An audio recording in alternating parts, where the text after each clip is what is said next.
Hello, everyone, and welcome to our educational journey through polity, history, geography, and economics by learning new topics each day. Let's get started. Hello everyone. This is going to be our second video. It's about the advent of Europeans and the East India Company. And so, we will today see the historical background of the Indian constitutions, like how all the things happened. So, let's get started. The advent of Europeans was happened, or it happened from the coming of East India Company in India by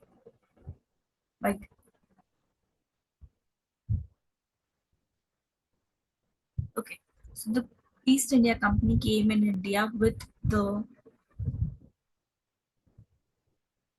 a grant by the Queen Elizabeth, which established a control and the Queen Elizabeth granted the Royal Charter of 1600 to the East India Company so that the East India Company can come in India and do their business here, like the trade here, basically. So through this Royal Charter of 1600, the Constitution of East India Company was made, and in this constitution, it was made that all the members of the company, which will form a general court, will manage the company, or which are responsible. Like the general court is responsible for the management of the company. So this is the first charter which was granted for the East India Company by the Queen Elizabeth. So it provided the company 15 years of the legislative powers to the company, and in this charter, they were authorized to make laws and punish the servants or the employers or the employees of the company, and further established centers as Madras and Surat. So this company was granted permission to trade and make laws and punish those who were not obeying their rules.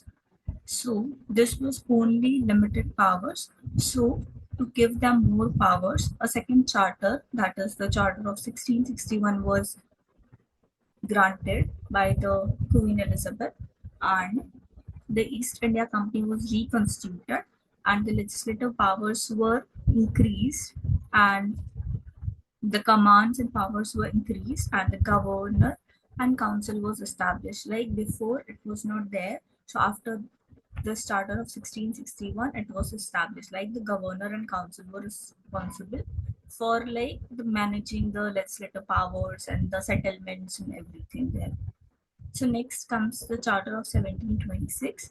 So through this Charter of 1726, a uniform judicial system was established in the three presidencies, which were Madras, Bombay, and Calcutta, which having mayors and nine aldermen, like the all the systems and all the legislative powers and the authority and settlement powers and everything, like the taxation and everything, was responsible by the like it was all the responsibility of the mayor and the nine aldermen in 1926. So in this charter, a uniform judicial system was established in the three presidencies, which were Madras, Bombay, and Calcutta. Each of this is having a mayor plus nine aldermen. Nine aldermen were responsible to help the mayor to make laws and like govern these three presidencies, and all the settlements and every power was with mayor, and this all were the things. So before the charter, the legislative powers was with East India Company, but after this, like the Charter of 1726, the power transferred to governor in general. So before, powers were with mayor, but after this charter, the powers were transferred to governor in general of each presidency, like the Madras, Bombay, and Calcutta, which were continued till 1753, like 1726 to 1753. It was happening, like the transfer of power was happening till 1753. So next comes the Charter of 15, sorry, next comes the Charter of 1757. So this is a phase where all the things happening were changed, all the legalities were changed, and the face of the legal system was changed. So this was Battle of Plassey, where the Battle of Plassey was a decisive victory for the British, in which the British won, like the British who the East India Company won over the Nawab of Bengal. So what happened was these two parties were having a war, and that war, or we can say a battle was happening. So British won this war over, and who lost the Nawab of Bengal and his French allies on June 23, 1757. The battle took place near the village of Plassey in Bengal, near the Bhagirathi River. So this was a major event in which the British gained the authority over a lot of area, we can say, of the Bihar, Odisha, and Bengal majorly. So this is the main reason why having we had the 200 years of the British rule over India. So let's see the next. What is company rule and crown rule? So British rule is divided in two different periods. So one period is a company rule period and the second one is crown rule. So first the company, that is the East India Company, was ruling, and like the East India Company was running a business in India, like the spice trade and everything. So in the Crown rule, the British Crown directly administered India, like the all the administration powers, legislative powers, executive powers, everything came under the British rule directly, or the British Crown rule. Like the Queen used to administer everything running in India. So, in the company rule, the company's revenue policy aimed to preserve the balance of rights and obligations between farmers and tax collectors. So, what was happening was East India Company took a amount of tax between the farmers and the collectors, and this is how the East India Company used to do trade. And the East India Company gained power after winning the Battle of Plassey, which we already read in the earlier slide. So, in the Crown rule, what happened was the Crown took over after the Indian Rebellion of 1857.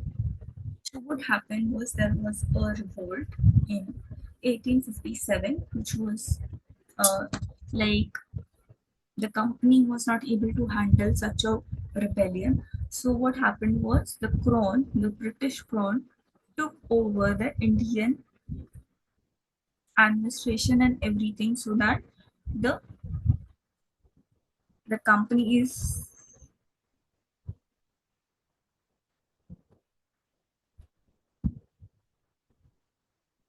so here in the Crown rule took over after the Indian Rebellion of 1857. So what happened was the company was not able to run India properly. So the Crown took over, and the Crown's rule, also known as British Raj, which we all know, and the Crown's rule lasted until India gained independence in 1947. So we gained independence from the British Crown, not from the East India Company. Okay. So let's see the next one.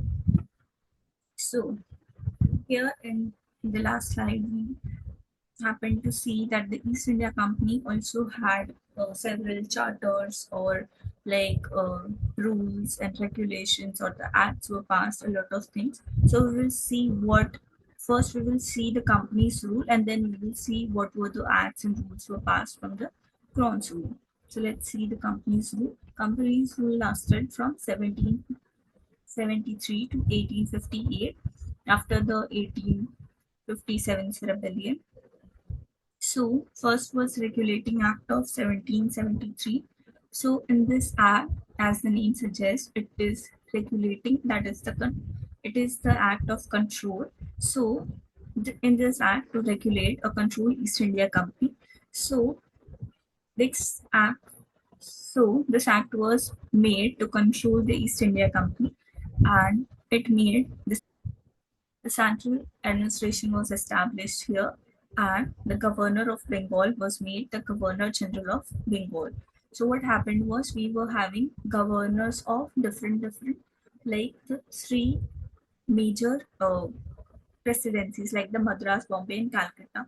So now what happened was Madras, Bombay, and Calcutta, all the three presidencies, each were having their own governor. So now what happened was like the governor of Bengal was made the Governor General of Bengal, and the other two governors, that is the governor of Bengal, sorry. So the other two governors that were Governor of Bombay and Governor of Madras, so they both came under the Governor General of Bengal. So the first Governor General of Bengal was the Lord Warren Hastings, and the Executive Council was responsible to make laws and everything and like work everything.